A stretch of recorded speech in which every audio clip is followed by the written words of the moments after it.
By spring 2025, American consumers began to finally see egg prices starting to drop. They had been upwards of $8 a dozen in many places, and while eggs did come down significantly, grocery shoppers are still finding, as of late summer 2025, rising prices on many items. After years of inflation, you'd anticipate that grocery bills would start going back to normal after the pandemic. But overall, they're still higher than what most of us were paying before the pandemic. The Bureau of Labor Statistics recently stated that grocery prices rose 2% from April 2024 to April 2025. Fruits and vegetables were down 3.1% from 2024, but that doesn't undo the price hikes from 2022 or 2023. Meanwhile, meat, poultry, fish went up 5.9%, and non-alcoholic beverages rose 5.8% and still trending upward. In simple terms, some things are getting a little cheaper, but not all the stuff you hope for.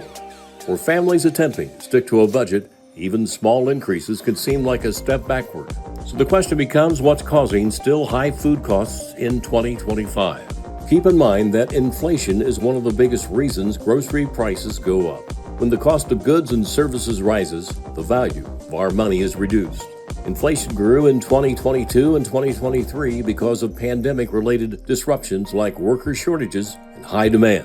While inflation has recently slowed, according to some analysts, food prices are 20 to 30% higher than pre-pandemic. Other factors causing higher grocery prices include shipping costs, extreme weather and drought, and disease outbreaks on such things as poultry and livestock. Also, don't forget all the food processing plants that were destroyed back in 2022 and 2023. Grocery prices are being squeezed from several sides. This includes shipping costs and supply chain shortages, climate fluctuations, labor shortages, even food corporation strategy, and continuing economic concerns. I'll talk about each to summarize. Shipping costs. Getting food to your store has been affected by higher shipping prices and fuel prices. In addition, one storm, strike, or port backlog can alter delivery of categories of groceries for weeks. Climate fluctuations.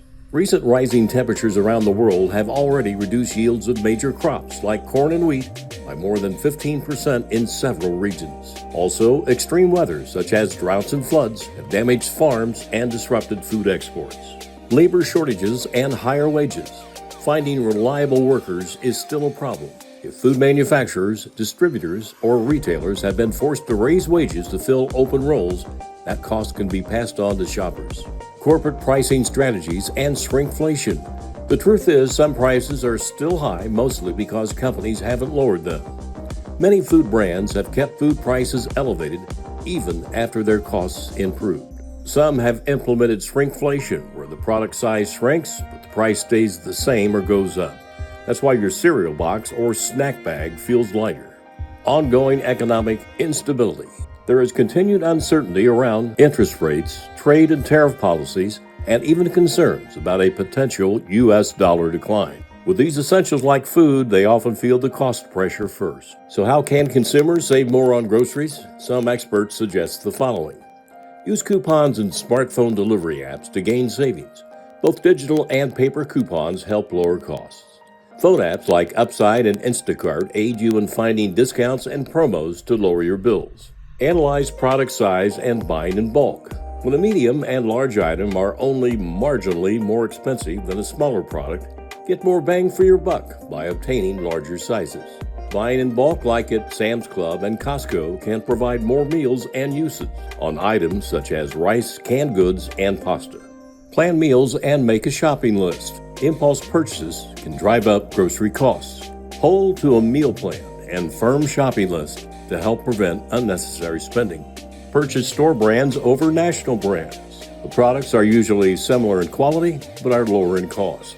Shop at discount and local stores and markets. Aldi, as an example, often has lower prices than supermarket chains. Consider going to farmers markets and food co-ops, which may offer good prices on fresh produce.